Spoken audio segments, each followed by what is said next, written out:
자, 필명이 바로인 바로 수익 나는 우리 바로 대표님. 오늘은 이제 전기차 제2의 테슬라라고 불리는 리비안 강의를 준비를 하셨다고 하는데요. 한번 들어보도록 할게요. 네, 사실상 이제 저번 주에 리비안 강의를 좀 제가 진행을 해드렸잖아요. 네. 그래서 뭐 오늘은 좀 이렇게 이야기로 풀어 나가려고 합니다. 네. 예, 그래서 이제 오늘 앵커님이랑 같이 이야기를 좀 해볼 건데, 지금 리비안 같은 경우는 사실상 테슬라의 아까 대항마라고 좀 이야기를 드렸죠. 맞아요. 자, 테슬라가 정말 엄청난 핫 이슈였던 것 같아요. 맞아요. 네. 아마 2019년도 이후로 테슬라가 거의 뭐 주식 시장에서는 강한 임팩트를 남겼다라고 생각을 하고 있거든요. 미국 시장 딱 떠오르면 테슬라밖에 네, 테슬라. 예, 사람들이 테슬라밖에 안 떠올리실 정도니까, 심지어는 주식을 안 하시는 분들도 테슬라 노래를 부르실 정도니까 그 파급력은 엄청났다고 저는 생각을 하고 있습니다. 자, 그런데 이제 사실상 테슬라를 견제할 만한 그런 전기차는 아직까지는 없었거든요. 네. 그나마 이제 양산형 차를 만드는 뭐 폭스바겐 그룹이라든가 일본 뭐 도요타 그룹이라든가 혹은 이제 미국 내 크라이슬러 네. 그룹이라든가 이런 그룹들이 사실상 이제 양산 전기차를 만들어 내려고 많이들 지금 고군분투를 하고 있죠. 그리고 실질적으로 기술력도 지금 많이 올라왔고요. 자, 그런데 그래도 테슬라가 주는 그 정도의 전기차는 테슬라다라는 이미지까지는 아직까지는 한참 남았잖아요. 네. 그게 왜 그럴까요? 기존의 내연기관 자동차를 만들고 있었던 기업들이기 때문인 거예요. 저는 근데 주식 투자를 하는 사람으로서, 그리고 애널리스트로서 오히려 자동차를 만드는 기업들이 전기차로 더 잘 만들 거라고 저는 분명히 확신합니다. 네. 저는 분명히 확신합니다. 하지만 일반적인 사람들은 전기차 하면 테슬라라는 이 인식을 깰 수가 없어요. 그렇죠. 네, 그게 아마도 마찬가지일 겁니다. 그래서 이게 바로 이제 여기서 동반이 되는 기대 심리라고 할 수가 있는데, 그러면은 이 기대 심리에 무조건적으로 부합이 되는 기업이 바로 저는 리비안이라고 생각합니다. 리비안은 목적 자체가 전기차라는 거죠. 물론 픽업 트럭이지만 네. 픽업 트럭 쪽으로 가면서, 예를 들어서 이제 저는 픽업 트럭뿐만이 아니라 생활형 SUV 쪽도 리비안이 많이 공략을 하지 않을까, 저는 그런 생각을 하고 있고, 리비안이 여기서 좀 특징적인 게 있어요. 테슬라보다 전기차 안에 들어가는 배터리 효율성을 높일 수 있는 기술력이 있다고 합니다. 아. 네, 요게 지금 핵심적인 내용인데, 지금 이제 리비안 같은 경우는 사실상 저는 상장이 될 거라고 생각을 하고 있거든요. 상장이 된다라는 이슈만, 혹은 상장이 될 것이다 라는 어떠한 그런 글로벌 리서치 기관들의 이런 정보만 조금 나온다 그러면은, 지금 현재 국내 시장에서 리비안 관련주들은 엄청나게 상승을 해줄 거라고 저는 생각을 하고 있어요. 아까 이제 에코캠 말씀드렸죠. 네. 말하셨잖아요. 예를 들어서 에코캠 말고도 뭐 우신 네, 시스템이라든가, 우신 시스템, 대원화성. 네, 뭐 대원화성이라든가 이런 종목들 보면은 지금 기세가 아주 어마무시합니다. 우신 시스템 잠깐 볼까요? 네. 에코캡은 당연히 지금 상한가를 갔으니까 패스를 하고, 우신 시스템의 차트인데 지금 보시면은요, 차트를 보시면은 7,630원을 오늘자로 터치를 해줬어요. 그런데 오늘 에코캡도 마찬가지였지만 우신 시스템도 마찬가지로 연중 최고치 그리고 52주 신고가를 달성을 해주는 모습입니다. 주봉 차트로 한번 들어가 볼까요? 자, 주봉 차트로 들어가자면요, 지금 2019년도 이후로 약 2년 만에 최고가를 달성을 했고요. 그리고 2018년도로 좀 넘어가 보자면요, 지금 그 우신 시스템이 갖고 있는 가장 높은 주가가 지금 그 1150원이에요. 1150원. 그런데 자, 우리 시청자분들 여기서 이제 힌트가 나갑니다. 1150원이 지금 최고가라고 했는데, 지금 3,500원, 과거 2016년도에 3,500원에서 2017년 연말까지 거의 3,500원에서 1,150원 엄청난 상승을 보여줬죠. 그런데 아래 거래량 보세요. 아래 거래량 없이 아주 차근차근 올려갔다라는 겁니다. 차근차근. 자, 그러면은 이 우신 시스템이 갖고 있는 거래량이 지금 10년치예요. 이게 차트가 10년치 차트 중에서 보이세요? 거래량. 네. 아래 거래량이 10년치 차트 중에서 그만큼 가장 나온 적이 많은 없네요. 거래량을 지금 동반을 해주고 있는 시기입니다. 네. 그건 무엇을 뜻하는 것일까요? 재료의 힘을 뜻하는 거예요. 굉장히 강한 걸 보여주는 거네요. 굉장히 강한 걸 보여주는 네. 거죠. 10년 동안의 가장 강한 거래량. 10년도 아니죠. 어떻게 보면 우신 시스템이 상장된 역사 이래 네. 가장 강한 거래량이 동반이 되고 있다는 겁니다. 그만큼이나 이 리비안 관련돼 가지고는 재료가 아주 따끈따끈하고 그 에너지, 파워가 엄청 큰 그런 재료라고 생각하시면 좋을 것 같고, 자, 우신 시스템 같은 경우는 지금 공략을 충분히 할 수 있는 종목이에요. 네. 하지만 제가 MP 드릴 때도 이야기를 드렸죠. 진입이 중요하다. 진입이 중요하거든요. 그럼 과연 이 종목의 진입은 언제일까? 사실상 이제 조정을 좀 기다려야 됩니다. 네. 지금 너무 많이 올랐으니까. 지금은 이제 단기적으로 조정이 들어올 시기예요. 오늘 그리고 분봉 차트로 들어가자면요. 장 막판에 어느 정도 물량이 정리가 되는 흐름을 보여줬거든요. 30분분 차트고요. 5분봉 차트를 보자면 지금 장 마지막 한 1시간 동안 어느 정도 물량을 털어내는 모습을 보여주고 있습니다. 그렇다라는 것은 단기적으로는 조정이 어느 정도 좀 들어올 수 있다라는 겁니다. 조정을 딱 나눴을 때 저는 이제 이렇게 3단을 좀 나눴어요. 거래량이 동반된 당일 캔들의 절반, 몸통의 절반, 7,000원이죠. 그리고 전고점이 있었던 6,500원 구간, 그리고 이 매물대가 있는 5,500원 구간. 자, 저는 이렇게 조정을 보고 있습니다. 7,000원, 6,500원, 그리고 5,500원. 이렇게 3단 조정을 보고 있는데, 자, 7,000원이 깨지면 6,500원까지 내려갈 것이고요. 6,500원이 깨지면은 5,500원까지 내려올 거예요. 만약에 5,500원까지 내려왔다 그러면은 요거는 이슈를 우리가 조금 재해석해 봐야 돼요. 재료를 다시 한번 판단해 봐야 됩니다. 왜냐면은 이 정도의 조정을 줬다라는 거는 재료의 소멸도 우리가 우려를 해야 된다는 거죠. 네. 그럼 가장 이상적인 조정은 언제냐? 저는 6,300원에서 6,200원에서 6,500원 사이라고 저는 생각을 하고 있어요.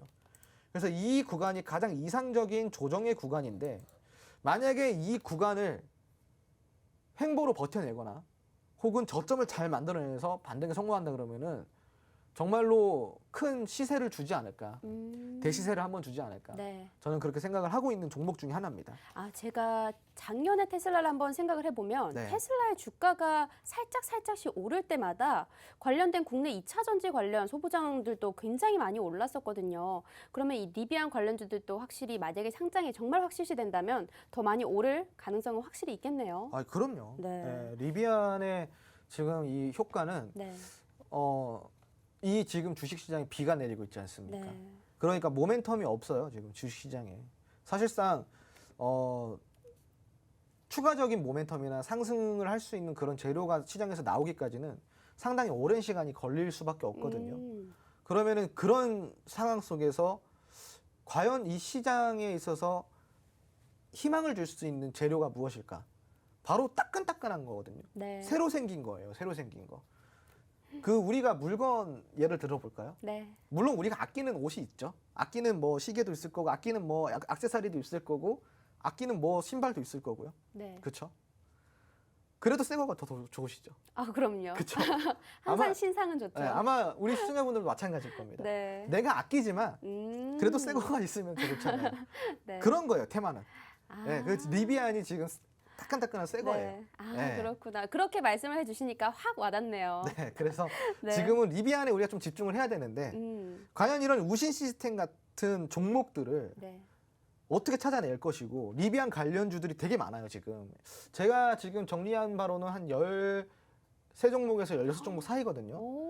이 종목들 중에 과연 어떤 종목을 공략을 할 것인가. 네. 요거는 제가 이제 노란통 메신저 안에서 네. 조금 풀어드리도록 하겠습니다. 알겠습니다. 자, 노란톡 안에서 우리가 리비안 관련주, 홍 대표님께서 선정하신 것만 해도 한 13개에서 16개 정도는 된다고 하는데요. 노란톡 입장하시는 분들께 이 16개 되는 이 종목을 알려드리도록 한다고 합니다. 자, 노란톡은 오른쪽 하단에 QR코드가 있습니다. 휴대폰에 기본 카메라 어플 켜주시고요. 이 QR코드 갖다 대고 보내고 입장을 해주시면 이 종목에 대해서 한번 들어보실 수도 있고요.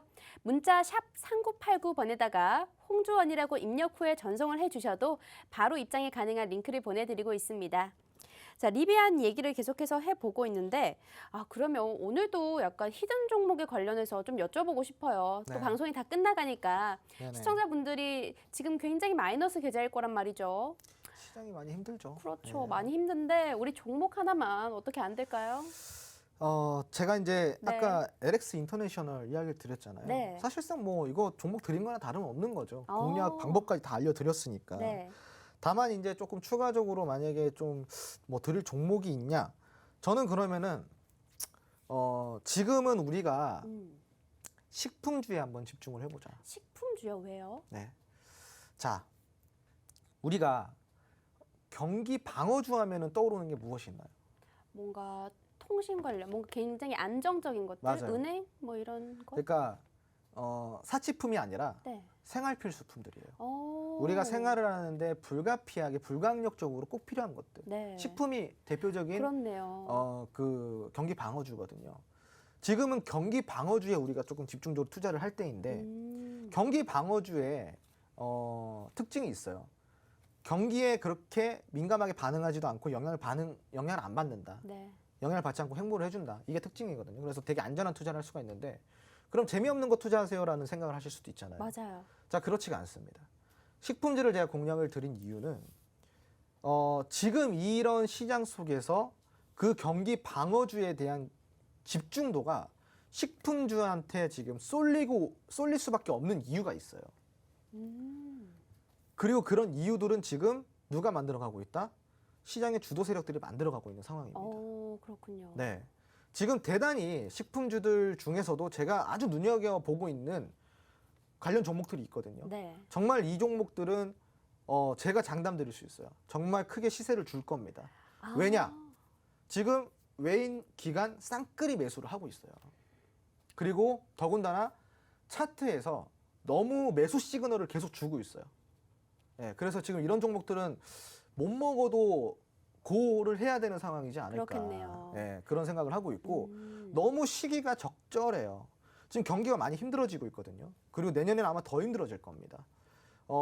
그렇다 보면은 당연히 주식시장에서는 경기 방어주에 조금 집중이 될 수밖에 없어요. 그럼 경기 방어주에 집중이 됐을 때 이러한 이슈들을 한 번에 한 몸에 갖고 갈 수 있는 테마가 무엇일까? 그걸 생각했을 때 저는 여기서는 제가 조금 이야기를 못 드리지만 네. 그럴 만한 이유가 있습니다. 그래서 왜요? 노란통 메신저 들어오시면은 네. 제가 확실하게 왜냐하면 시간이 없거든요. 지금 4분밖에 그렇네요. 안 남았기 때문에 제 방송에서 이야기를 드리고 싶어도 너무 말이 길어질까봐. 네. 그래서 이제 조금 뭐 제가 아주 이제 힌트 정도만. 네. 그렇죠. 그래서 지금 힌트를 드린 게 네. 기관 외국인이 쌍끌이 맞아요. 매수 중입니다. 그것도 저점에서 완전히 쌍끌이 매수 중이에요. 네. 알겠습니다. 그리고 네. 또 하나 힌트. 지금 식품 대란입니다. 식품 대란. 네. 오. 초인플레이션 시대가 만들어놨잖아요. 지금 만들어져 있잖아요. 그럼 지금 식품주들이 여기서 반응을 할 수 있는 시기가 곧 다가온다라는 거죠. 자, 여기서 우리가 분명히 식품주는 우리가 공략을 해야 되는 종목이고 여기서 제가 종목을 하나 뽑아놨으니까 한 2억 개 정도 뽑아놨거든요. 네. 노란톡 들어오셔가지고 지금 좀 참여를 해보시고 남은 시간에는 이 종목 얘기 말고 지금 한 3분 정도 남았거든요. 네. 다른 얘기를 좀 해드리고 싶어요. 알겠습니다. 시장이 좀 안 좋다 보니까. 맞아요. 네. 여러분들 오늘의 히든 종목도 하나 받아냈습니다. 시간이 없어서 종목명까지는 공개를 못하지만요. 노란톡에 입장하시는 분들은 이 경기 방어주, 식품주 그리고 이 외인 기관이 계속 팔아대는 가운데서도 외인 기관에서 꾸준한 저점 순매수가 들어오고 있는 종목입니다. 노란톡 입장하시면 이 종목명과 투자 전략까지 상세하게 말씀을 드릴 건데요. 자, QR코드로 입장을 바로 해주시면 됩니다. 휴대폰에 카메라 어플 켜주시고 오른쪽 하단에 QR코드 갖다 대기만 하면 바로 입장이 가능합니다. 지난주, 지지난주에도 계속적으로 우리가 공개적인 종목도 힌트를 드렸었고요. 오늘도 LX 인터내셔널 같은 경우에는 방송에서 투자 전략을 직접 제시를 해드렸습니다. 언제 매수를 해야 되는지 1차, 2차, 3차 다 얘기를 드렸으니까요. 조금 더 궁금하시다면 노란톡 들어오셔서 정보를 받아보시면 좋을 것 같습니다. 자, 방송이 거의 끝났네요. 홍 대표님의 한마디 한번 들어보도록 하겠습니다. 네, 시청자 여러분, 지수가 급락이라고 해도 겁내실 필요가 없습니다. 공포 심리가 가장 높아졌을 때 그것이 매수 기회다라는 격언이 있습니다. 지금 공포 심리가 많이 높아지고 있는 상황이죠. 어찌 됐건 시장은 장기적으로 봤을 때 우상향을 할 수밖에 없어요. 자, 지금 우리가 지수를 겁낼 때가 아니라 어떻게 공략을 해야 될지를 생각해야 될 시기가 아닐까. 저는 그렇게 생각을 하고 있습니다. 그래서 겁내지 마시고 저는 충분히 시장이 반등해 줄 수 있는 여력이 있다고 생각을 하고 있습니다. 이번 달 말쯤부터 혹은 중순 넘어서부터 반등을 해줄 거니까 너무 걱정하지 마시고요. 그리고 내가 사서 물리는 건 당연해요. 시청자 여러분. 내가 사자마자 올라가지 않습니다. 물리는 건 당연한 겁니다. 그래서 그 물렸을 때 대응을 하는 방법이 우리가 살아남을 수 있는 방법이라고 이야기를 드리고 싶어요. 그래서 여러분들이 항상 습관처럼 몸에 배어야 되는 세 가지 원칙. 나눠서 담고 분할 매수를 하고 그리고 나눠서 팔아라. 그리고 비중 조절을 무조건적으로 잘 하셔야 된다는 겁니다. 아무리 좋은 종목이어도 비중이 50%가 넘어가면 안 됩니다. 세 번에 나눠서 사서 나눠서 팔자. 예, 여러분이 이 원칙만 지킨다면은 시장에서 그렇게 힘들지 않을 거라고 저는 생각을 하고 있습니다. 네, 알겠습니다. 오늘같이 요즘처럼 최근 힘든 장 속에서도 우리 수익률 제조기 홍주환 대표님과 함께 우리 수익률에 대해서 한번 얘기를 나눠봤었는데요. 자, 다음 시간에 또 유익한 내용으로 찾아뵙도록 하겠습니다. 시청해주신 여러분 고맙습니다.